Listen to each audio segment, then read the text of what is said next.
माझी आई मला रोज वृद्धाश्रमातून फोन करायची. रडत रडत म्हणायची, पोरा तुझे बाबा खूप आजारी आहेत. त्यांना तुझी खूप आठवण येते. तू एकदा येऊन भेटून जा. मी आईला शिवीगाळ करायचो आणि फोन कट करून टाकायचो. मी माझ्या वृद्ध आईवडिलांना मध्यरात्री घरातून बाहेर काढले होते. ते आता वृद्धाश्रमात राहत होते. मला त्यांचा तिरस्कार वाटत होता. याच दुःखामुळे माझे वडील वारले. मी त्यांच्या अंत्यसंस्कारालाही गेलो नाही. 9 महिन्यानंतर आईने फोन केला आणि म्हणाली, पोरा तुझे वडील तुझ्यासाठी एक ठेव ठेवून गेले आहेत. ती घेऊन जा. मी धावतच आईकडे गेलो, पण तिथे गेल्यावर माझे भानच हरपले. कारण आईचे बोलणे ऐकून जेव्हा नितीनला सत्य समजले, तेव्हा तो रागाच्या भरात स्वतःवरचा ताबा गमावून बसला. त्याची आई वृद्धापकाळात गरोदर होती. ही बातमी संपूर्ण परिसरात पसरली होती. त्याचे वडील शरमेने मान खाली घालून बसले होते आणि नितीनला समजावत होते, ही गोष्ट इथे दाबून टाक. पण नितीन ऐकण्याच्या मनस्थितीत नव्हता. लोक त्याची थट्टा करत होते की या वयात त्याची आई गरोदर राहिली आहे. त्याच्या इज्जतीचे धिंडवडे निघत होते. त्याला हे सर्व सहन होत नव्हते. तो कठोर आवाजात बोलला, आई खरं काय ते सांग. हे सगळं कसं झालं? पण त्याच्या आईने नजर खाली वळवली आणि फक्त इतकेच म्हटले, पोरा मला थोडा वेळ दे. मी तुला सर्व सत्य सांगेन. कसले सत्य? नितीन अचानक ओरडला. पण आईच्या डोळ्यातील अश्रू पाहून तो शांत झाला आणि घराबाहेर पडला. सर्वत्र कुजबूज सुरू होती की लोकांच्या नजरा त्याचा पाठलाग करत होत्या. बघा, नितीनची आई या वयात मुलाला जन्म देणार आहे. पुरुष म्हातारे होतात. इथे तर उलटच घडतंय. हे ऐकून नितीनने आपला फोन उचलला. काय हे लोक माझ्या आईच्या चारित्र्यावर शंका घेत आहेत? तो वेगाने आपल्या मित्रांकडे पोहोचला. त्यांच्या चेहऱ्यावर उपरोधिक हास्य होते. मित्र, हे काय चाललंय? तुझी आई खरोखर? विशालने डोळे मिचकावून विचारले. बंद कर हा मूर्खपणा, नितीन ओरडला.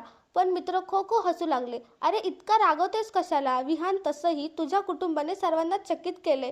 हे ऐकून नितीनचा संयम तुटला. त्याने रागाच्या भरात विहानची मान पकडली. पुन्हा एक शब्द बोललास तर गाठ माझ्याशी. त्याच्या डोळ्यात राग उतरला होता. मित्रांनी मध्यस्थी केली, पण ते सर्व त्याची थट्टा करत होते. तो आता तिथे थांबू शकत नव्हता. त्याने गाडी काढली आणि रस्त्यावर वेगाने धावू लागला. रात्री जेव्हा तो घरी परतला, तेव्हा आई दारात उभी होती. पोरा कुठे होतास तू? मी किती वेळा फोन केला. तिथेच, जिथे माझी इज्जत अजून थोडी शिल्लक आहे. नितीन तिखट सुरात म्हणाला. नितीन पोरा, मी तुझं भलं इच्छिते. जे काही घडते त्यामागे एक सत्य आहे, पण ती वेळ अजून आलेली नाही जेव्हा मी तुला सर्व काही सांगू शकेन. वेळ आली नाही. नितीनचा राग अनावर झाला. आई तुला माहित आहे का की मला सध्या किती मानहानी सहन करावी लागते? आईने शांतपणे डोळे मिटले. एक अश्रू त्यांच्या गालावर ओघळला. पोरा तुझी प्रतिष्ठा माझ्या प्रतिष्ठेपेक्षा मोठी आहे का? हे वाक्य नितीनच्या काळजात सुरीसारखे खुपसले. पण त्यावेळी तो भावना शून्य झाला होता. हो, माझी प्रतिष्ठा माझ्यासाठी सर्वात महत्त्वाची आहे, असे म्हणत तो रागाने आपल्या खोलीकडे निघून गेला. घडीत रात्रीचे 12 वाजले होते जेव्हा तो रागाने भरलेल्या आपल्या आई वडिलांच्या खोलीत शिरला. त्याच्या चेहऱ्यावर एक विचित्र कठोरता होती. आई बेडवर होती. तिच्या थकलेल्या डोळ्यात झोपेतही उदासी होती. वडील खुर्चीवर बसून आभाळाकडे पाहत होते, जणू एखाद्या मोठ्या मदतीची वाट पाहत असावेत. नितीनच्या कठोर आवाजाने खोलीतील शांतता भंग पावली. आई आणि वडील दोघेही टचकावून त्यांच्याकडे पाहू लागले. काय झालं पोरा? वडिलांनी काळजीत विचारले. आता तुम्ही लोक या घरात राहू शकत नाही. नितीनचे शब्द आईच्या हृदयात वीज कोसळल्यासारखे पडले. पोरा हे काय बोलतोस? हे आमचेच घर आहे. आईचा आवाज कापत होता. हे घर होते, पण आता नाही. मी माझ्या घरचे प्रदर्शन मांडू शकत नाही. लोक माझी थट्टा करत आहेत. माझी इज्जत पणाला लागली आहे आणि याला तुम्ही दोघे जबाबदार आहात. आईचा चेहरा दुःखीने पांढरा पडला, जणू कोणीतरी त्यांच्या आत्म्याला धक्का दिला असावा. वडिलांचे हात थरथरू लागले. पोरा, आम्ही तुझे आई वडील आहोत. आम्ही कुठे जाणार? आईने रडत विचारले. मला माहित नाही, पण हे घर आता तुमच्यासाठी नाही. नितीनने दरवाजाकडे बोट दाखवले. निघा इथून लगेच. पोरा, देवाची शपथ, असं करू नकोस. वडिलांनी त्याचा हात पकडण्याचा प्रयत्न केला, पण नितीनने रागाने आपला हात झटकला. मला देवाची शपथ घालू नका. मी खूप सहन केले. आता फक्त इथून बाहेर व्हा. आईच्या डोळ्यातून अश्रू वाहू लागले, पण ती काहीच बोलू शकली नाही. ती वडिलांकडे मदतीच्या अपेक्षेने पाहू लागली. पोरा, तू आम्हाला इतका सहज झिडकारणार? आम्ही तुला लहानाचे मोठं केले, किती त्याग केले. वडिलांचा आवाज भरून आला, पण नितीनने त्यांच्याकडे एक कटाक्षही टाकला नाही. हे सगळं पुन्हा पुन्हा सांगू नका बाबा. मला आता कोणतेही स्पष्टीकरण ऐकायचे नाही. पोरा, ही वेळही निघून जाईल, पण ही जखम तू देतोयस ती कधीही भरून येणार नाही. आईने विनवणी केली. ही जखम मला मिळाली आहे. तुम्ही लोकांनी मला जगासमोर लज्जित केले. नितीन ओरडला आणि त्याने दरवाजा उघडला. आईने शेवटच्या वेळी आपल्या मुलाकडे पाहिले, पण तिथे फक्त कठोरता आणि द्वेष होता. चल गंगा, आता आपल्याला आपली जागा स्वतः शोधावी लागेल, वडील तुटलेल्या आवाजात म्हणाले. आईने थरथरत्या हातांनी आपली चादर नीट केली आणि अनवाणी पायांनी दरवाजाच्या दिशेने चालू लागली. तिला कळून चुकले होते की आता तिच्या मुलाला तिला आपल्या घरात ठेवायचे नाही. ती हताशपणे वडिलांचा आधार घेत दरवाजाबाहेर पडली. नितीनने क्षणभर दाराकडे पाहिलं. आईच्या ओल्या डोळ्यात असे काही दुःख होते जे कदाचित कधीच विसरू शकणार नव्हता, पण तो आपल्या निर्णयावर ठाम राहिला. आई वडील रस्त्यावर पोहोचताच नितीनने जोरात दरवाजा बंद केला. रस्त्यावर भयान शांतता होती. आई आणि वडील एकमेकांच्या जवळ उभे होते. आईने एकदा मागे वळून आपल्या घराकडे पाहिले. तेच घर जिथे त्यांनी आयुष्य व्यतीत केले होते, जिथे त्यांचा मुलगा लहानाचा मोठा झाला होता, पण आज त्याच मुलाने त्यांना बेघर केले होते. आता आपण कुठे जाणार? आईने बाबांचा हात धरून विचारले. कुठेतरी जागा नक्की मिळेल गंगा, काळजी करू नकोस, बाबांनी ओल्या डोळ्यांनी उत्तर दिले. परंतु त्यांच्या आवाजात तोच विषणपणा होता जो एका निराधार वृद्ध व्यक्तीच्या स्वरात असतो. रात्रीच्या त्या काळोखात आधार शोधत चालता चालता ते दोघंही पार थकले होते. हवामान आता गारठले होते. आता आपण काय करणार गंगा, कुठे जाणार? वडिलांनी तुटलेल्या स्वरात विचारले. आईने आपल्या सभोवताल नजर फिरवली. तिला ठाऊक होते की आता त्यांच्याकडे ना कोणताही निवारा उरलाय ना कोणाचा आधार. अचानक वडिलांच्या मनात एक विचार आला. शहराच्या दुसऱ्या टोकाला एक वृद्धाश्रम आहे, कदाचित तिथे आपल्याला आश्रय मिळेल. आईने संमतीदर्शक मान हलवली. त्यांनी शेवटच्या वेळी मागे वळून पाहिले, कदाचित या आशेने की त्यांचे घर आपले दरवाजे उघडेल आणि त्यांना हाक मारन. परंतु ते दार बंदच राहिले. अगदी त्या मुलाच्या हृदयासारखे. काही तासाच्या प्रवासानंतर ते एका इमारतीसमोर उभे होते, जिथे एका पाटीवर लिहिले होते, ज्येष्ठ नागरिक निवास. तिथल्या कर्मचाऱ्यांनी त्यांच्याकडे प्रश्नार्थक नजरेने पाहिले, पण त्यांची हतबलता ओळखून त्यांना एक छोटीशी खोली दिली.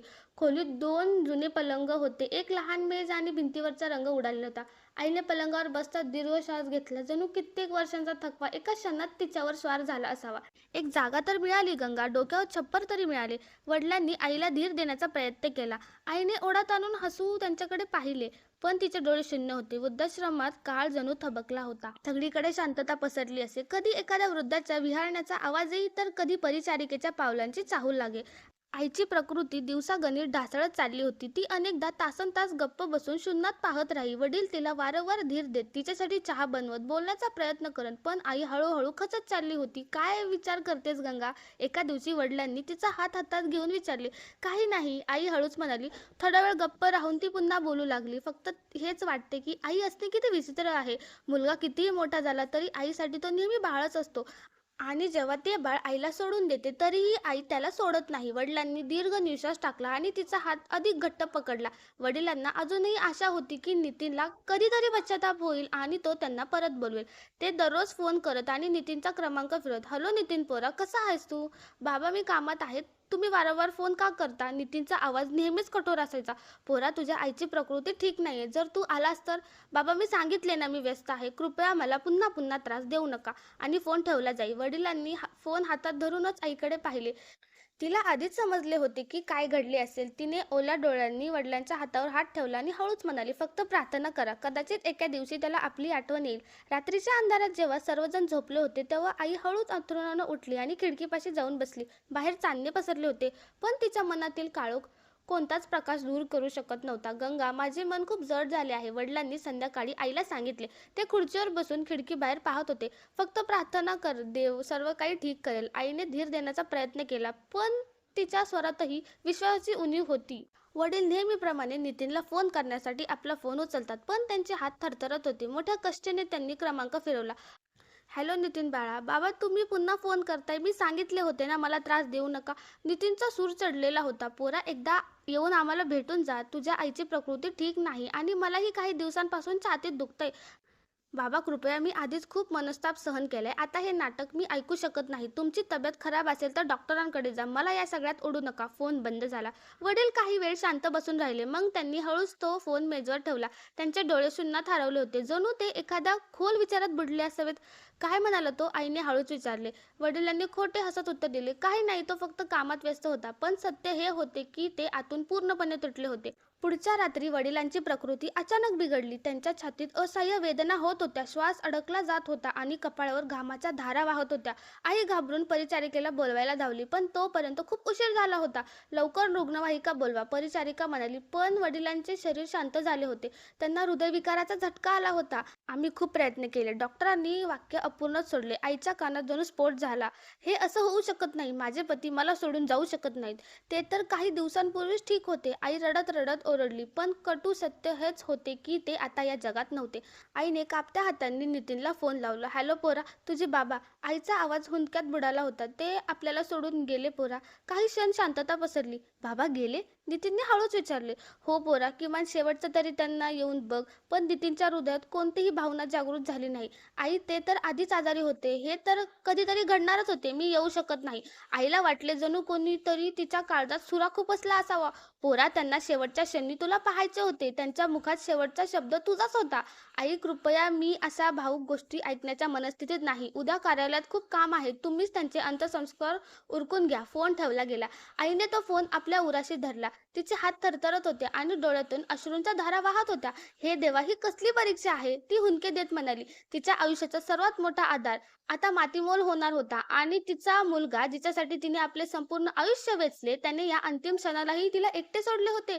ती एका निर्जीव शरीरासारखी रुग्णालयाच्या बाकावर बसून राहिली. तिच्या डोळ्यात आता फक्त वेदना, हतबलता आणि अथांग दुःख उरले होते. नितीन, तू तुझ्या आईला जिवंतपणीच मारून टाकले आहेस. वृद्धाश्रमाच्या अंगणात भयान शांतता पसरली होती. फक्त काही पक्ष्यांचा किलबिलाट त्या वातावरणातील जडपणा कमी करण्याचा केविलवाणा प्रयत्न करत होता.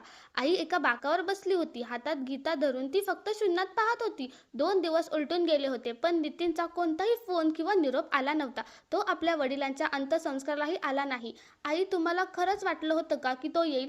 तिथे गेल्या अनेक दिवसापासून असणाऱ्या आणि आईची अवस्था पाहून अस्वस्थ झालेल्या परिचारिकेने हळूच विचारले.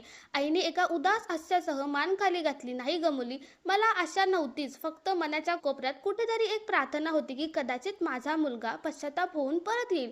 कदाचित एकदा आपल्या वडिलांचा चेहरा बघेल. पण ते बोलणे पूर्ण करू शकले नाही. तिचे डोळे भरून आले. दुसरीकडे नितीन आपल्या कार्यालयात बसला होता. सर, ऐकले की तुमच्या वडिलांचे निधन झाले. आम्हाला खूप दुःख झाले, एका कर्मचाऱ्याने धीर धरून म्हटले. नितीनने त्याच्याकडे एक कटाक्ष टाकला, जणू त्याला या विषयाचा उल्लेखही ऐकायचा नव्हता. हो झाले, पण हा जीवनाचा भाग आहे. लोक येतात आणि जातात. तुम्ही तुमच्या कामावर लक्ष द्या, या फालतू गोष्टीवर नाही. त्याने बेजबाबदारपणे म्हटले आणि पुन्हा फायलींमध्ये व्यस्त झाला. त्याच्या मनात कुठेही पश्चाताप नव्हता की दुःखाचा कोणताही परिणाम. आईची शांतता फक्त बाहेरूनच नाही तर आतूनही गडद होत चालली होती.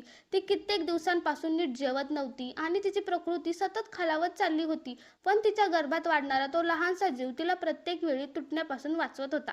तू जिवंत आहेस माझ्या बाळा. मी तुझ्यासाठी जगतीये. ती अनेकदा पोटावर हात ठेवून हळूच पुटपुटायची. रात्री ती आपल्या खोलीत अंथरुणावर बसून नितीनच्या लहानपणीचे फोटो पाहत होती. प्रत्येक फोटोत एक निष्पाप हसणारा मुलगा होता जो आईशिवाय एक क्षणही राहू शकत नव्हता. हा तोच मुलगा होता ना जो मला सोडून गेला? तिच्या डोळ्यातून अश्रू ओघळू लागले.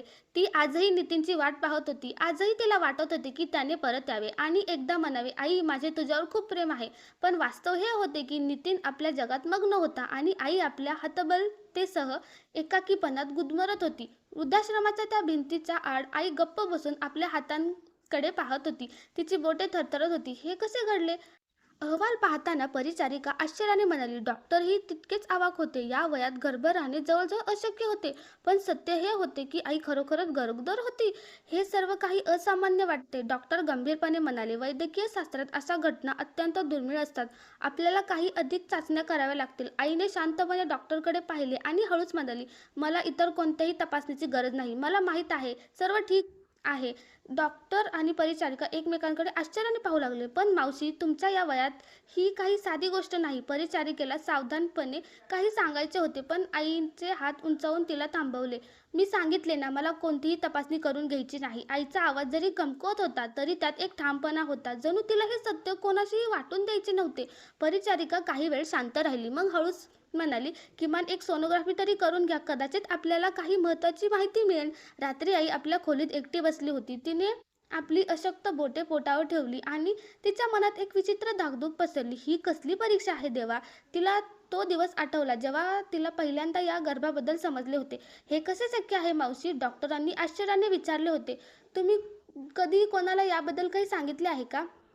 अशी कोणती गोष्ट आहे जी आम्हाला माहीत असणे गरजेचे आहे? आईने तेव्हा फक्त मौन पाळले. तिला ठाऊक होते की जर तिने सत्य सांगितले तर लोक आश्चर्याने थरथर कापतील.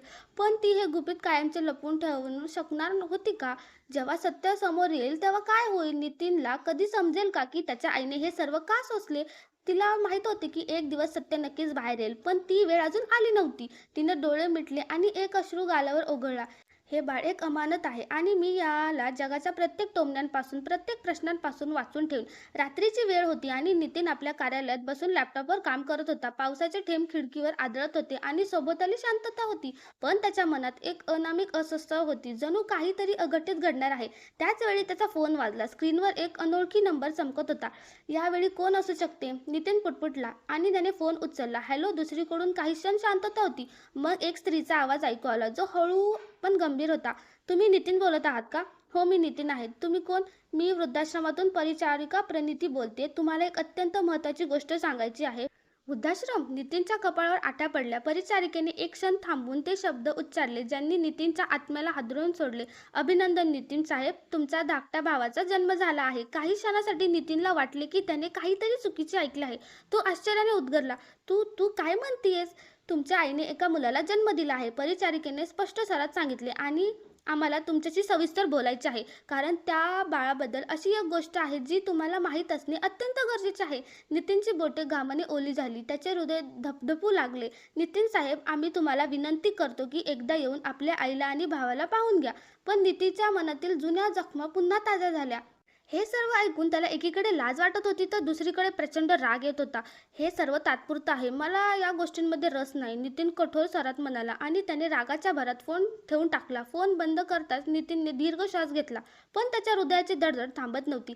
हे नक्की काय चाललंय? तो स्वतःलाच प्रश्न विचारत होता. खरंच मला कुणी भाऊ झाला आहे का?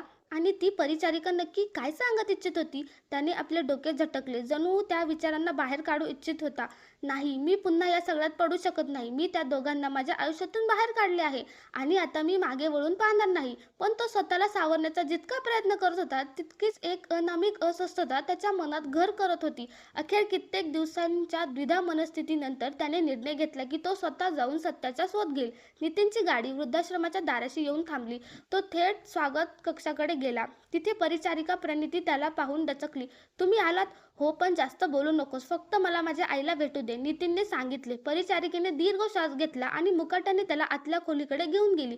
नितीनने रागाने दरवाजा उघडला. समोर खुर्चीवर त्याची आई बसली होती आणि तिच्या मांडीवर एक नवजात बाळ होते. अत्यंत सदृढ, गोडेपान आणि मोठ्या डोळ्यांचा तो निष्पाप चेहरा. आई प्रेमाने त्या बाळाकडे पाहत होती आणि हळुवारपणे त्याच्या कपाळाची किस्सी घेत होती. नितीनच्या मनात रागाची एक लाट उसळली. हे काय नाटक आहे? तो गरजला. आईने डचकून त्याच्याकडे पाहिले, पण तिच्या डोळ्यात कोणतीही भीती नव्हती. ती फक्त शांत होती. हे बाळ कोणाचे आहे? नितीनने बोट दाखवून विचारले. आईने काहीच उत्तर दिले नाही. तिने फक्त बाळाला स्वतःच्या अधिक जवळ ओढले, जणू ती त्याला एखाद्या वादळापासून वाचवण्याचा प्रयत्न करत होती. बोल आई, हे कोणाचे आहे? तुमच्या या वयात हे कसे शक्य आहे? लोक जे बोलत होते ते खरं आहे का? नितीनच्या प्रश्नावर आईच्या चेहऱ्यावर एक सावट पसरले, पण तिने कोणतेही स्पष्टीकरण दिले नाही. आई, मी तुला विचारतोय, हा कोणत्या पापाचा परिणाम तर नाही ना? हे वाक्य ऐकताच आईचा चेहरा पांढरा फकट पडला. ती जणू आतून पूर्णपणे मोडीत निघाली. दरवाजापाशी उभी राहून हे सर्व ऐकणारी प्रणिती अचानक बोलली. श्रीमान नितीन, आपल्या आईवर असा नीच आरोप करताना तुम्हाला लाज वाटली नाही? तर सांगा, हे काय आहे? नितीनने परिचारिकेकडे जळजळीत नजरेने पाहिले. आईने थरथरत्या हातांनी बाळाला आपल्या उराशी कवटाळले. तिच्या डोळ्यात अश्रू होते, पण ती अजूनही मौन होती. आई, तू गप्प का आहे? सत्य का सांगत नाहीस? नितीन ओरडला. आईने ओल्या डोळ्यांनी आपल्या मुलाकडे पाहिले आणि फक्त इतकेच म्हटले, सत्य वेळ आल्यावर स्वतःच बोलेल पोरा. तो रागाने पाय आपटत बाहेर निघून गेला, पण त्याच्या मनात एक अस्वस्थता होती, अशी अस्वस्थता जिचा अर्थ त्याला स्वतःलाही समजत नव्हता. नितीन क्रोधात वृद्धाश्रमातून बाहेर पडला खरा, पण त्याचे पाय जड होत होते. त्याच्या आत जणू एक युद्ध सुरू होते. तो कारमध्ये बसला, पण त्याचे हात स्टेअरिंगवर घट्ट आवळले गेले होते. त्याच्या मनात वारंवार तोच प्रसंग फिरत होता. आईची शांतता, तिचे ओले डोळे आणि ते निष्पाप बाळ जे आईच्या कुशीत निर्धास्तपणे निजले होते. हे सर्व फसवणूक आहे, त्याने स्वतःची समजूत घातली. पण त्याच्या मनात एक प्रश्न सतत टोचत होता. जर हा खरोखर माझा भाऊ नसेल तर मग हा कोण आहे? आणि या प्रश्नाचे उत्तर मिळवण्याचा त्याच्याकडे आता एकच मार्ग होता, DNA चाचणी. घरी पोहोचताच नितीनने खिशातून मोबाईल काढला आणि एका प्रसिद्ध प्रयोगशाळेचा क्रमांक फिरवला. नमस्कार, तुम्ही DNA चाचणीची सेवा उपलब्ध करून देता का? हो सर, आम्ही देतो. तुम्हाला कोणत्या 2 व्यक्तींची चाचणी करायची आहे? प्रयोगशाळेच्या प्रतिनिधीने व्यावसायिक सुरात विचारले.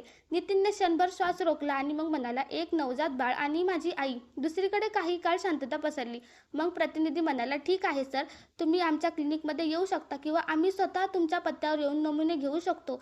मला स्वतःला याने आवडणार नाही. तुमचा कोणी माणूस वृद्धाश्रमात जाऊन ही चाचणी करू शकतो का? हो सर, आम्ही करू शकतो. आम्हाला फक्त तुमच्या परवानगीची गरज असेल. ठीक आहे, मी लवकरच सर्व माहिती पाठवतो. नितीनने फोन बंद केला आणि दीर्घ श्वास घेतला. हा निर्णय घेणे सोपे नव्हते, पण त्याचा विश्वास होता की ही चाचणी सर्व काही स्पष्ट करेल. जर हा माझा सख्खा भाऊ निघाला तर? तो हा विचार झटकवून जमिनीवर कोसळला. दुसऱ्या दिवशी प्रयोगशाळेचा प्रतिनिधी वृद्धाश्रमात पोहोचला. परिचारिका प्रणितीने आईला निरोप दिला की एक व्यक्ती तिचे आणि बाळाचे नमुने घेण्यासाठी आली आहे. आईने डचकून परिचारिकेकडे पाहिले आणि मग हळूच म्हणाली, हे सर्व नितीनने केले ना? परिचारिकेने मान खाली घातली. जणू तिला माहीत होते की ही एक दीर्घ आणि क्लेशदायक प्रक्रिया असणार आहे. आईने अतिशय प्रेमाने त्या बाळाकडे पाहिले, जे तिच्या कुशीत निवांत निजले होते. पोरा, तुझ्या ओळखीसाठी आता विज्ञानाच्या पुराव्यांची गरज भासू लागली आहे. आईची कूस आणि तिची माया पुरेशी नाही का? तिच्या डोळ्यात अश्रू तरळले, पण ती शांत राहिली. प्रयोगशाळेच्या प्रतिनिधीने मुकाट्याने तिचे आणि बाळाचे नमुने घेतले आणि अहवालासाठी काही दिवसाचा वेळ मागून तो निघून गेला. वृद्धाश्रमाच्या शांत वातावरणात आता एक अनामिक अस्वस्थता भरून राहिली होती. दुसरीकडे परिचारिका प्रणिती वारंवार फोन करत होती. ती अहवालाची वाट पाहत होती आणि तिच्या मनात कसल्या तरी अघटित घडण्याच्या शंकेने पाल चुकचुकत होती. अखेर तो दिवस उजडला, जेव्हा सत्यावरचा पडदा उठणार होता. प्रयोगशाळेच्या प्रतिनिधीने वृद्धाश्रमात पोहोचून परिचारिकेच्या हातात एक लिफाफा सुपूर्द केला. हा तुमचा DNA अहवाल आहे, कृपया स्वतः पाहून घ्या, असे म्हणून तो निघून गेला. प्रणितीने थरथरत्या हातांनी लिफाफा उघडला. जशी तिची नजर त्या अहवालावर पडली तसा तिचा चेहरा पांढरा फिकट पडला. हे कसं शक्य आहे? शब्द तिच्या ओठावर थबकले. तिचे डोळे विस्फारले आणि हातातील कागद थरथरू लागला. नाही, ही नक्कीच काहीतरी चूक असणार, ती स्वतःच पुटपुटली. तिने पुन्हा एकदा तो अहवाल वाचला, पण शब्द तेच होते, स्पष्ट आणि अविश्वसनीय. बाळ हे नितीनचा भाऊ नसून त्याचा स्वतःचा मुलगा आहे. परंतु तिचे पाय लटपटू लागले. तिने तातडीने आईच्या खोलीकडे धाव घेतली. आई आपल्या खाटेवर शांत बसून जुने छायाचित्र पाहत होती. पण तिचा घाबरलेला चेहरा पाहून ती डचकली. काय झालं ग मुली, तू इतकी घाबरलेली का दिसतीस? आईने संत स्वरात विचारले. प्रणितीने धबधबत्या हृदयाने तो अहवाल आईच्या दिशेने पुढे केला. आई एक दीर्घ श्वास घेतला. जणू या कागदावर काही लिहिले असेल याची तिला आधीच कल्पना होती. मावशी, हे काय आहे? प्रणितीचा आवाज कापत होता. आईने आपली नजर खाली वळवली. जणू तिच्या डोळ्यात असे काही रहस्य दडले होते जे आता जगासमोर आले होते. हे सत्य आहे मुली, मी हळूच म्हणाली. पण हे कसं शक्य आहे? प्रणितीचा स्वतःच्या कानावर विश्वास बसत नव्हता.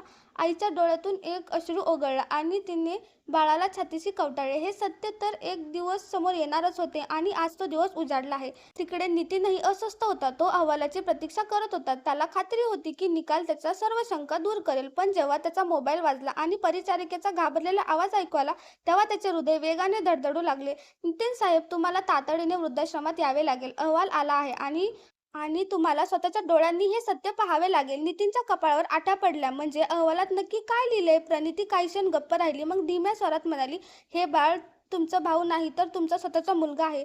हे ऐकताच जणू नितीनच्या पायाखालची जमीनच सरकली. काय बकवास आहे ही? हे कसं शक्य आहे? त्याचे शरीर रागाने आणि धक्क्याने थरथरू लागले. हेच सत्य आहे नितीन साहेब, प्रणिती म्हणाली. आता तुम्हाला स्वतः येऊन तुमच्या आईला या रहस्याबद्दल विचारावे लागेल. नितीनच्या हातातून फोन गळून पडला. त्याचा श्वास कोंडू लागला आणि डोक्यात फक्त एकच प्रश्न घुमू लागला, हे सर्व कसे घडले? हे सत्य माझ्यासमोर इतका उशिरा का आले? तो एखाद्या वेड्यासारख्या कारची चावी घेऊन बाहेर पडला. त्याने गाडी सुरू केली आणि सुटसाट वेगाने वृद्धाश्रमाकडे निघाला. वाटेत त्याच्या मनात अनेक विचित्र विचार येत होते. वृद्धाश्रमात पोहोचताच नितीन वेगाने आत शिरला. प्रणिती आधीच दारात उभी होती, जणू त्याचीच वाट पाहत असावी. कुठे आहे माझी आई? नितीनने विचारले. आता आत आपल्या खोलीत आहे, प्रणिती हळूच म्हणाली. पण नितीन साहेब, कृपया त्यांच्याशी शांतपणे बोला. त्या आधीच खूप वेदनेत आहेत. वेदनेत आहेत? नितीन म्हणाला. आणि इथे माझे सर्व आयुष्य उद्ध्वस्त झाले आहे आणि तू सांगतेस की मला शांतपणे बोलू? तो वेगाने दरवाजा उघडून आत गेला. आई खाटेवर बसली होती आणि बाळ तिच्या शेजारी झोपले होते. नितीन आत शिरताच ती सावकाश सरळ होऊन बसली. तिच्या डोळ्यात ती जुनी उदासी होती जी कित्येक महिन्यांपासून लपवत होती. आई, नितीनच्या आवाजात राग, आश्चर्य आणि अविश्वास सर्व दाटून आले होते. हे काय आहे? हे सर्व खोटे आहे ना? आईने हळुवारपणे त्याच्याकडे पाहिले. तिचे डोळे ओले होते. पोरा, ती हळूच म्हणाली, मला माहित होतं की एक दिवस येशील आणि हा प्रश्न विचारशील. तर मग उत्तर दे आई, हे बाळ माझा भाऊ नसून माझा मुलगा कसा असू शकतो? आईच्या डोळ्यातून अश्रू ओघळले, पण ती गप्प राहिली. आई, काहीतरी बोल. खरंच तू असं काही पाऊल उचललं आहेस ज्यामुळे आमची इज्जत मातीत मिळावी? हे ऐकून आईचा चेहरा पडला. तिने थरथरत्या हातांनी बाळाला उराशी धरले. पोरा, तू आता जे बोलतोयस ते ऐकण्याची मला सर्वात जास्त भीती होती. ती जड अंतकरणाने म्हणाली. आई, तुझे हे मौन माझ्या संशयाला अधिक बळ देत आहे. मला सत्य जाणून घ्यायचे आहे, आत्ताच्या आत्ता. आईने एक दीर्घ श्वास घेतला, जणू तिला कित्येक वर्षाचे ओझे एका क्षणात उतरायचे होते. "पोरा, मी जे सांगणार आहे त्यासाठी स्वतःला तयार कर, कारण हे सत्य तुला आतून हादरवून टाकेल." नितीनच्या नजरेत अस्वस्थता होती, पण तो गप्प उभा राहिला. आईने एकदा त्या झोपलेल्या बाळाकडे पाहिले, मग जमिनीकडे बघत म्हणाली, "हे बाळ तुझा मुलगा आहे नितीन, आणि हे त्या पापाचे प्रतीक आहे जे तू कित्येक वर्षापूर्वी केले होतेस." हे ऐकताच नितीनचे पाय लटपटले आणि त्याच्या कानात एक भयानक घोंगाट घुमू लागला, जणू जग अचानक शांत झाले असावे. आईने डोळे मिटले, जणू आता तिच्याकडे लपवण्यासारखे काही उरले नव्हते. "पण नितीन, हेच ते सत्य आहे जे मी 9 महिने माझ्या पोटात लपवून ठेवले. हे बाळ तुझे स्वतःचे रक्त आहे, तुझे स्वतःचे अपत्य." आणि अशा प्रकारे जी भिंत आपल्यात कित्येक वर्षापासून उभी होती ती आज ढासळली. नितीन पूर्णपणे सुन्न झाला होता. आईचे शब्द त्याच्या आत्म्यावर विजेसारखे कोसळले होते. "हे खोटं आहे," तो ओरडला. "हे कसं होऊ शकतं? हे बाळ माझा मुलगा कसा असू शकतो?" आईने डोळ्यातील अश्रू पुसत नितीनकडे पाहिले. "पोरा, आता वेळ आली आहे की तुला ते सत्य सांगावे जे मी 1 वर्षापासून माझ्या हृदयात गाडून ठेवले होते." तिने गंभीर पण जड आवाजात सांगायला सुरुवात केली. नितीनच्या हृदयाची धडधड वाढली. "नितीन, तुला आठवतं काही वर्षांपूर्वी तुझ्या आयुष्यात एक मुलगी आली होती?" हे ऐकताच नितीनच्या डोळ्यासमोर जुन्या पुसट आठवणी तरळू लागल्या. ती एक रखरखती दुपार होती जेव्हा नितीनने विद्यापीठाच्या उपग्रहात पहिल्यांदा वर्षाला पाहिले होते. मोठे डोळे असलेली, निष्पाप आणि अत्यंत आकर्षक वर्षा, जी त्याच्या वर्गात नवीन आली होती. सुरुवातीला ती एक साधी ओळख होती, पण हळूहळू त्या ओळखीचे रूपांतर प्रेमात झाले. नितीनसाठी कदाचित ती केवळ एक क्षणिक मौजमजा होती, पण वर्षा त्याच्यासाठी आपले संपूर्ण जग सोडायला तयार होती. ती त्याच्यावर विश्वास ठेवत होती, त्याच्यावर जीवापाड प्रेम करत होती. पण नितीन मात्र खेळाचा डाव खेळत होता. "नितीन, तू माझ्याशी लग्न करशील का?" वर्षाने एके दिवशी आशेने विचारले. नितीन हसून म्हणाला, जणू हा प्रश्न म्हणजे एखादा विनोदच असावा. "वर्षा यार, अजून आपण लहान आहोत. आयुष्य अजून खूप मजा करायची आहे." वर्षाच्या डोळ्यात निराशा दाटली, तरीही ती त्याच्यासोबत राहिली. अखेर एके दिवशी ती नितीनच्या विश्वासघाताची बळी ठरली. जेव्हा वर्षाने त्याला सांगितलं की ती गरोदर आहे, तेव्हा नितीनचा चेहरा पडला. "हा माझा विषय नाही," तो निष्ठुरपणे म्हणाला. "ही सर्व तुझी चूक आहे. मला यात ओढू नकोस." वर्षा रडत राहिली, विनवणी करत राहिली, पण नितीनने तिला निराधार सोडून दिले. ती कायमची निघून गेली आणि नितीनने कधी तिची साधी विचारपूसही केली नाही. आईने आपले अश्रू पुसले आणि पुन्हा नितीनकडे पाहिले. "वर्षाने तुला कधीच काही सांगितले नाही, पण ती शेवटच्या श्वासापर्यंत तुझ्या प्रेमाचा तो धोका उराशी कवटाळून राहिली." आईचा आवाज गायब होता. "शेवटच्या श्वासापर्यंत?" नितीनने आश्चर्याने आईने मान हलवली. वर्षा खूप आजारी पडली होती. जेव्हा तिला जाणवले की ती आता जगू शकणार नाही, तेव्हा ती माझ्याकडे आली. तिला ठाऊक होते की तू तिला झिडकारले आहेस, तरीही तिने आपल्या बाळाला तुझ्याकडे सोडण्याचा निर्णय घेतला. ती मला म्हणाली, "काकू, मी नितीनला माफ करू शकत नाही, पण माझ्या बाळाला त्याचे नाव मिळावे अशी माझी इच्छा आहे. तुम्ही एक आई आहात. तुम्हाला आईची ममता काय असते याची जाणीव असेलच, आणि मी ती कसे नकार देणार?" आईच्या डोळ्यात अश्रू होते. "मी त्या बाळाला स्वीकारण्याचा निश्चय केला, पण मला वाटले की जर मी सत्य सांगितले तर लोक तुझ्यावर बोटं उचलतील. मी माझ्या वृद्धापकाळात हे पाप स्वतःच्या पदरात घेतले, जेणेकरून तुला समाजाच्या नजरेत तू खाली पडू नये." नितीनच्या डोक्यावर जणू आभाळच कोसळले. तो अडखळत म्हणाला, "हे माझे स्वतःचे बाळ आहे?" "हो नितीन, हे बाळ तुझे स्वतःचे रक्त आहे. हे तेच पाप आहे जे तू विसरून गेला होतास, पण नियतीने ते पुन्हा तुझ्यासमोर आणून उभे केले आहे." नितीनने अविश्वासाने त्या झोपलेल्या निष्पाप बाळाकडे पाहिले. त्याचे ते मोठे डोळे, कोमल नाजूक हात, त्यात सर्व काही नितीनच्या स्वतःच्या चेहऱ्याची झलक होती. त्याच्या डोळ्यासमोर अंधार पसरू लागला. "नाही, असे नाही होऊ शकत." तो डोके धरून बसला, पण सत्य आता समोर आले होते. "हाच जीवनाचा न्याय आहे." आई हळूच म्हणाली, "तू एका मातेच्या प्रेमाला झिडकारले होतेस. आज नियतीने तुला त्याच परीक्षेत टाकले आहे." नितीनच्या डोळ्यातून अश्रू वाहू लागले. "आई, तू हे सर्व माझ्यासाठी केलंस?" त्याचे हात थरथरत होते. आईने ओल्या डोळ्यांनी आपल्या मुलाकडे पाहिले आणि सावकाश मान हलवली. "हो नितीन, तुझी प्रतिष्ठा जपण्यासाठी मी माझ्या प्रतिष्ठेचा बळी दिला. मी माझ्या कपाळावर हा कलंकाचा टिळा लावून घेतला, जेणेकरून तुझे बाळ या जगात नाजायज ठरू नये." "नाही, हे खोटे आहे." नितीन मागे सरकू लागला, जणू सत्याचा स्वीकार करण्यास तो नकार देत होता, पण आईच्या डोळ्यात तेच सत्य ज्याच्यापासून तो आता पळू शकत नव्हता. आईने दीर्घ श्वास घेतला आणि आपली कहाणी सांगू लागली. "जेव्हा वर्षा माझ्याकडे आली तेव्हा ती खूप आजारी होती. तिला ठाऊक होते की ती आता जास्त जगणार नाही, पण तिला आपल्या बाळाला या निर्दयी जगात एकटे सोडायचे नव्हते." वर्षा म्हणाली, "काकू, मी फक्त इतकंच विनंती करते की माझ्या बाळाला आधार द्या. त्याला या जगाच्या तिरस्कारापासून वाचवा." नितीनने मला नाकारले, पण माझा अपराध काय होता? त्या निष्पापाचा काय दोष? आईच्या डोळ्यातून पुन्हा अश्रू वाहू लागले. मी तिचे दुःख समजू शकत होतो. मी देखील एक आई आहे, आणि आई होणं किती मोठी परीक्षा असते हे मला माहिती होतं. वर्षाने तिचे बाळ माझ्याकडे सोपवले आणि काही दिवसातच तिने या जगाचा निरोप घेतला. पण मला माहिती होते की जर मी हे सत्य सर्वांना सांगितले तर लोक तुझ्या चारित्र्यावर बोटं उचलतील. मी हे सहन करू शकले नसते नितीन. तुझ्या पापाचे ओझे या निष्पापावर पडावे असे मला वाटले नाही. नितीनच्या डोळ्यासमोर अंधार दाटला.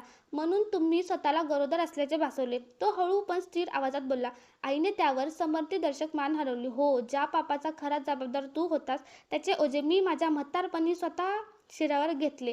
माझ्या शरीराची कमकुवतता आणि वयाचे सत्य नाकारून मी आई होणार असल्याचे नाटक केले, केवळ यासाठी की कोणीही या निष्पाप बाळावर बोट उचलू नये. मी समाजाचे बोलणे ऐकले, स्वतःचा अपमान होऊ दिला. एका आईने जे कधीही सोसू नये ते सर्व मी सहन केले, पण मी माझ्या नातवाला या कलंकापासून वाचवले.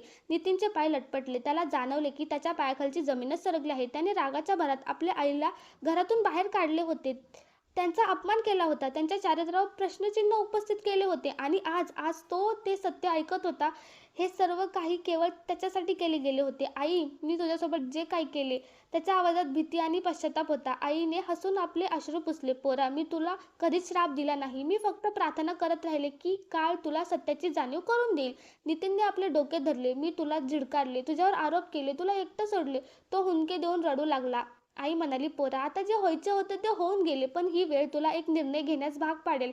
एकतर तू तुझ्या भविष्यातील सुद्धा चुकार किंवा पुन्हा एकदा पळ काढ. नितीनने आईकडे पाहिले, जिच्या मांडीवर ते बाळ होते, ज्याला तो आतापर्यंत आपला भाऊ समजत होता, पण प्रत्यक्षात तो त्याचा मुलगा होता. त्याच्या अस्तित्वावर आता एक मोठे ओझे आले होते. मी या बाळाचा स्वीकार करू शकेन का? मी इतकी मोठी जबाबदारी उचलू शकेन का? हा प्रश्न त्याच्या डोक्यात फिरत होता, पण उत्तर अजूनही स्पष्ट होते. आईचा चेहरा पांढरा पडला होता, श्वास मंदावला होता आणि ती शांतपणे खाटेवर पडली होती. तिचे डोळे अर्धवट उघडले होते, जणू ती शुद्ध आणि बेशुद्ध अवस्थेच्या सीमेवर होती. आई, तुझी तब्येत ठीक वाटत नाहीये, आपण रुग्णालयात जाऊया, नितीनने घाबरून म्हटले आणि लगेच परिचारिकेला बोलवले. आईची प्रकृती खूप खालावली आहे, आपल्याला यांना तातडीने रुग्णालयात न्यावे लागेल, परिचारिका म्हणाली. नितीनने पटकन तिला आधार देऊन गाडीत बसवले आणि वेगाने रुग्णालयाकडे निघाला. वाटेत त्यांची नजर वारंवार आईवर जात होती. आई, कृपया मला माफ कर, मी तुमच्याशी खूप वाईट वागलो. त्याचा आवाज थरथरत होता. आईने सावकाश डोळे उघडले आणि तिची नजर नितीनच्या चेहऱ्यावर स्थिरावली. तिच्या डोळ्यात कोणताही राग किंवा नाराजी नव्हती, फक्त एक अथांग उदासी होती. पोरा, मी तुला कधीच श्राप दिला नाही, पण लक्षात ठेव, काळाचे कर्ज नेहमी फेडावे लागते. तिच्या कमकुवत आवाजात एक कंप होता. हे ऐकताच नितीनच्या हृदयाला खोलवर जखम झाली. तो त्या वाक्याचा अर्थ समजून घेण्याचा प्रयत्न करत असतानाच आईने डोळे मिटले.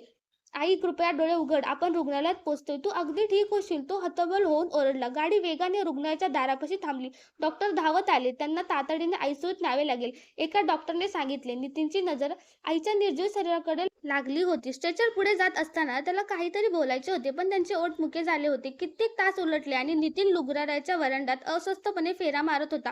डॉक्टर बाहेर आले. त्यांच्या चेहऱ्यावरील गांभीर्य सांगत होते की परिस्थिती अत्यंत नाजूक आहे. नितीन, आपल्याला प्रार्थना करावी लागेल, त्यांची प्रकृती सुधारावी, पण त्यांची अवस्था फारच कमकुवत झाली आहे. हे ऐकून नितीनच्या काळजात कळ आली. तो रुग्णालयातील मंदिरात जाऊन नतमस्तक झाला. हे देवा, मी अपराधी आहे. मी माझ्या आईवर अन्याय केला, तिची ममता नाकारली, पण तू तर दयाळू आहेस. तू आईपेक्षाही जास्त प्रेम करतोस. कृपया माझ्या आईला वाचव. त्याच्या डोळ्यातून अश्रू वाहू लागले आणि त्याचे रडणे संपूर्ण सभागृहात घुमू लागले. रुग्णालयाच्या त्या खोलीत स्मशान शांतता होती. यंत्राची पीप पीप आवाज मंदावत चालला होता. नितीन आईच्या खाटेपाशी तिचा हात धरून रडत बसला होता. आई, कृपया मला क्षमा कर, मी खूप वाईट मुलगा होतो, पण तुझ्या ममतेशिवाय मी काहीच नाही. एकदा तरी मन की तुम्हाला माफ केलं आहेस. आई, मी तुझ्याशिवाय कसं जगणार? परिचारिका दरवाजेपाशी उभी राहून रडत होती. डॉक्टर हळूच आले. त्यांनी आईची नाडी तपासली आणि नितीनकडे पाहून मान खाली घातली. सॉरी नितीन, त्या आता या जगात नाहीत. हे शब्द नितीनवर विजेसारखे कोसळले. त्याने आईच्या निर्जीव शरीराकडे पाहिले, आपले मस्तक त्यांच्या चरणावर ठेवले आणि तो ढसाढसा रडू लागला. आई कायमची सोडून गेली होती, पण जाता जाता ती नितीनला जीवनाचा सर्वात मोठा धडा शिकून गेली होती. आईचे प्रेम अमूल्य असते आणि काळाचे ऋण कधीही माफ होत नाही. सूर्य मावळला होता, आकाश उदास होते, जणू तेही न भरून येणाऱ्या नुकसानीचा शोक करत असावे. जेव्हा नितीन आईच्या पार्थिवाशी बसला होता, तेव्हा त्याच्या डोळ्यातील अश्रू थांबण्याचे नाव घेत नव्हते.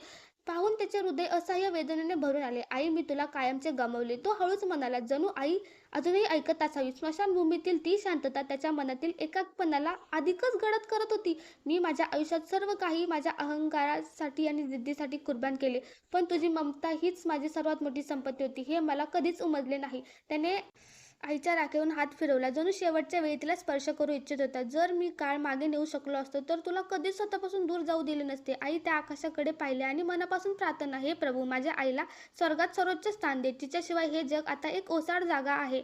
आईच्या मृत्यूनंतर नितीनचे जग पूर्णपणे रिकामे झाले होते. वृद्धाश्रमात प्रणितीने बाळाला आपल्या कडेवर घेतले आणि नितीनकडे पाहत म्हणाली, नितीन साहेब, हे बाळ तुमचे स्वतःचे रक्त आहे. आता निर्णय तुम्हाला घ्यायचा आहे. तुम्ही तुमच्या आईसारखा त्याग करणार की त्यालाही इथेच सोडून देणार? नितीनने थरथरत्या हातांनी त्या बाळाकडे पाहिले. ते अस्तित्व जे अजूनही सत्यापासून अभिन्न होते, आपल्या निष्पाप डोळ्यांनी जगाकडे पाहत होते. नितीनच्या डोळ्यात अश्रू आले. त्याला त्याच्या आईचा तो त्याग आठवला, तो त्यांनी या बाळाला वाचवण्यासाठी केला होता. सावकाश त्याने हात पुढे केला आणि बाळाला प्रणितीच्या कुशीतून स्वतःकडे घेतले. जसे त्याने बाळाला आपल्या कडेवर घेतले, त्याच्या आत काहीतरी बदलू लागले. मी तुला कधीही एकटे सोडणार नाही, नितीन ठाम स्वरात म्हणाला. जी चूक मी माझ्या आईसोबत केली ती मी पुन्हा होणार नाही. वर्ष उलटले, काळाचे चक्र फिरत राहिले आणि नितीनचे आयुष्यही बदलले. त्याने आपल्या मुलाला स्वतः सांभाळले, त्याला आपल्या चुकीचे प्रायश्चित्त म्हणून वाढवले. आपल्या आईच्या आठवणी जपत त्याने मुलाला ते सर्व काही दिले, जे कदाचित तो कधी कोणालाही देऊ शकला नव्हता. तो एक प्रेमळ पिता बनण्याचा पुरेपूर प्रयत्न करत राहिला. पण नशिबाचे खेळ नेहमी माणसाच्या इच्छेनुसार चालत नाहीत. आज नितीन 75 वर्षाचा झाला होता आणि तो तिथेच होता जिथे एकेकाळी त्याचे आई वडील होते, एका वृद्धाश्रमात. तशाच जुन्या शांत भिंती, तोच एकाकीपणा आणि तीच प्रतीक्षा. तो एका खुर्चीवर बसून खिडकीबाहेर पाहत होता, जणू कोणीतरी वाट पाहत असावं. त्याच वेळी एक परिचारिका आली आणि त्यांच्या जवळ येऊन बसली. नितीन साहेब, आज तुम्ही खूप शांत वाटत आहात. काय विचार करत आहात? नितीनने सावकाश डोके वर केले. त्याच्या डोळ्यात वर्षानुवर्षाचे दुःख आणि पश्चाताप होत होता. बस, आयुष्य पाहतोय, तेच आयुष्य जे माणसाला तिथेच परत आणून सोडते, जे त्याने इतरांसोबत केले असते. परिचारिकेने विचारले, तुमची तब्येत ठीक आहे ना? नितीनने एक दीर्घ श्वास घेतला. तुला माहीत आहे, एक वेळ अशी होती जेव्हा मी माझ्या आई वडिलांना इथे सोडून दिले होते, कारण मला वाटले होते की ते माझ्या आयुष्यावरचे ओझे बनले आहेत. मी त्यांच्या भावनांची पर्वा केली नाही. परिचारिका गुपचूप ऐकत राहिली. नितीनच्या डोळ्यात अश्रू वाहू लागले. मग जेव्हा मी स्वतः पिता बनलो, तेव्हा मला वाटले की मी माझ्या चुका सुधरेन. मी माझ्या मुलाला ते सर्व काही दिले जे मी गमावले होते. त्याला माझ्या रक्ताचे पाणी करून वाढवले, उत्तम शिक्षण दिले, एक चांगले जीवन दिले. नितीनचा आवाज कापू लागला. पण आज तोच मुलगा ज्याला मी सर्व काही दिले, तो माझ्या संपूर्ण आयुष्याचा केंद्रबिंदू होता. त्यानेच मला इथे आणून सोडले, त्याच ठिकाणी जिथे मी माझ्या आई वडिलांना सोडले होते. परिचारिकेने आश्चर्याने विचारले, तुमचा मुलगा? हो, तोच ज्याला मी माझ्या काळजाशी धरून वाढवले होते, तोच ज्याच्यासाठी मी माझ्या आईचा बळी दिला होता.